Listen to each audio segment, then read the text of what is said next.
Aedes मच्छर साफ पानी में पैदा होता है और घरों के अंदर पैदा होता है। प्लेटलेट काउंट को बढ़ाने के लिए कोई दवा नहीं होती और कोई इंजेक्शन नहीं होता। बकरी का दूध, नारियल का पानी या कीवी फल, इनसे प्लेटलेट बढ़ती हैं, जो कि एकदम गलत है। डेंगू बुखार में खतरा बहुत कम होता है, केवल हजारों में किसी एक पेशेंट को ही ऐसा होता है। डेंगू के अधिकतर मरीजों का इलाज घर पर रहकर ही हो सकता है।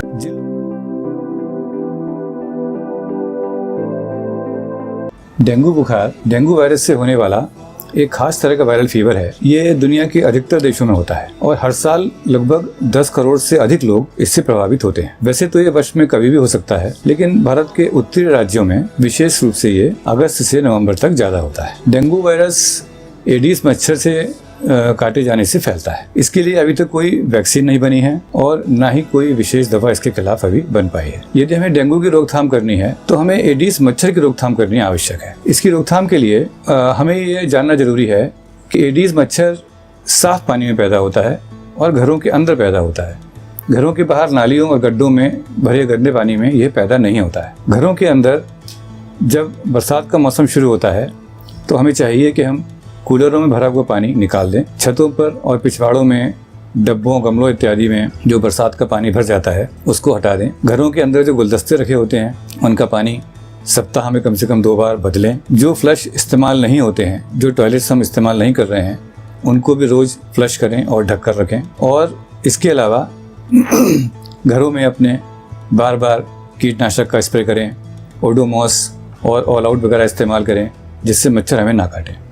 घर के किसी सदस्य को अगर डेंगू बुखार है तो हम उसको मच्छरदानी के अंदर रखें, जिससे कि ऐसा ना हो कि उसको मच्छर काटे और फिर और लोगों को काटे, जिससे और लोगों को डेंगू ना फैले। डेंगू बुखार में जो आम वायरल बुखार होते हैं उनकी तरह से ठंड लग के बुखार आता है, शरीर में बहुत दर्द होता है, सर में दर्द होता है, मुंह में बहुत कड़वाहट होती है और बेचैनी होती है। आमतौर पर ये काफ़ी अधिक होता है। ये सब परेशानियां डेंगू बुखार में और बुखारों से कुछ अधिक होती हैं। यदि डेंगू के सीजन में किसी को इस तरह की परेशानियां होती हैं तो डेंगू की संभावना ध्यान में रखते हुए हमको दर्द निवारक और बुखार की कम करने की दवाओं में केवल पैरासीटामोल का प्रयोग करना चाहिए। अन्य दर्द निवारक दवाएं जैसे कॉम्बीफ्लैम, एस्पिरिन वगैरह इस्तेमाल नहीं करना चाहिए। ये दर्द निवारक दवाएं ब्लीडिंग होने के डर को बढ़ाती हैं। जब डेंगू की संभावना होती है तो एक ब्लड टेस्ट द्वारा हम उसे कंफर्म कर सकते हैं। एक डेंगू एंटीजन का टेस्ट होता है जिसे NS1 टेस्ट कहते हैं, जो कि डेंगू बुखार आरंभ होने के पहले दिन से ही पॉजिटिव आने लगता है। यदि किसी अन्य बुखार की संभावना हो, जैसे मलेरिया या टाइफाइड या कोई और इन्फेक्शन, तो उसकी भी जांच साथ साथ कर लेना चाहिए। डेंगू बुखार लगभग 5 दिन तक रहने के बाद अपने आप उतर जाता है। डेंगू बुखार रहने के समय पर जो परेशानियां होती हैं वो कोई विशेष नहीं होती, लेकिन डेंगू बुखार के उतरने के समय पर अधिक परेशानियां होती हैं। जैसे कुछ लोगों को शरीर में लाल चकत्ते पड़ जाते हैं और खुजली होने लगती है। कुछ लोगों को पेट की थैली में सूजन होने लगती है, पेट के अंदर या फेफड़े में पानी भर जाता है, लिवर में सूजन हो सकती है। लेकिन अधिकतर लोगों को प्लेटलेट काउंट के कम होने की परेशानी होती है। नॉर्मली प्लेटलेट काउंट 1.5 लाख से 4 लाख के बीच में होती है। डेंगू बुखार में बुखार उतरने के 1-2 दिन बाद से प्लेटलेट काउंट कम होनी स्टार्ट हो जाती हैं और 2-3 दिन तक लगातार कम होती रहती हैं। उसके बाद अपने आप ही प्लेटलेट बढ़ने लगती हैं और आने वाले 3-4 दिन में बढ़ के नॉर्मल आ जाती हैं। प्लेटलेट काउंट को बढ़ाने के लिए कोई दवा नहीं होती और कोई इंजेक्शन नहीं होता। लोगों में अंधविश्वास है कि पपीते के पत्तों का रस, गिलोय, बकरी का दूध, नारियल का पानी या कीवी फल, इनसे प्लेटलेट बढ़ती हैं, जो कि एकदम गलत है। इन चीज़ों से प्लेटलेट काउंट का कोई संबंध नहीं है, क्योंकि प्लेटलेट अपने आप बढ़ती हैं, इसलिए लोगों को ऐसा अंधविश्वास पैदा होता है। इनमें से पपीते के पत्ते का रस और गिलोय कड़वा होने के कारण और इनसे एसिडिटी बढ़ती है, इस कारण ये नुकसान भी कर सकते हैं।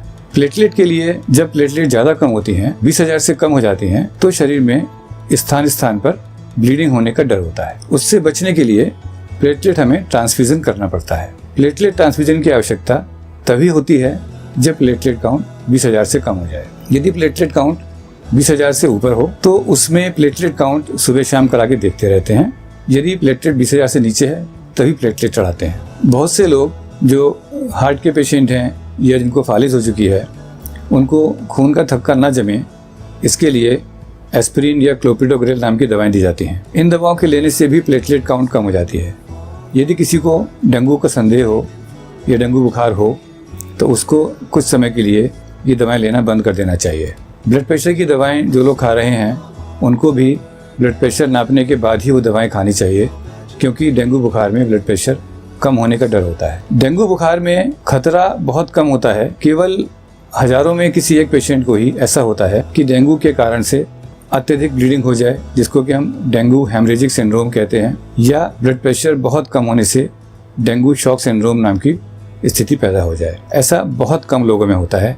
इसलिए डेंगू के नाम पे जो लोगों में भय फैला हुआ है उससे बचना चाहिए। जब भी कभी किसी को डेंगू का संदेह हो, उसकी जांच करा के योग्य फिजिशियन से, किसी भी प्रॉपर डॉक्टर से उसका इलाज कराना चाहिए। डेंगू के अधिकतर मरीजों का इलाज घर पर रहकर ही हो सकता है। जिन लोगों को अधिक उल्टियां होने के कारण ब्लड प्रेशर डाउन हो रहा हो, या किसी स्थान से कोई ब्लीडिंग होने का संदेह हो रहा हो, केवल उन्हीं को ही हॉस्पिटल में एडमिट करने की आवश्यकता होती है। डेंगू बुखार के बचाव के लिए केवल ईडीज मच्छरों पे कंट्रोल करना ही आवश्यक है, और जब हम एडीज मच्छरों पे कंट्रोल करते हैं तो उसका लाभ हमें ये भी होता है कि यही मच्छर चिकनगुनिया नाम की बीमारी को भी फैलाता है। इसके अलावा एक बात याद रखने की और है कि डेंगू के सीजन में मलेरिया भी अधिक होता है।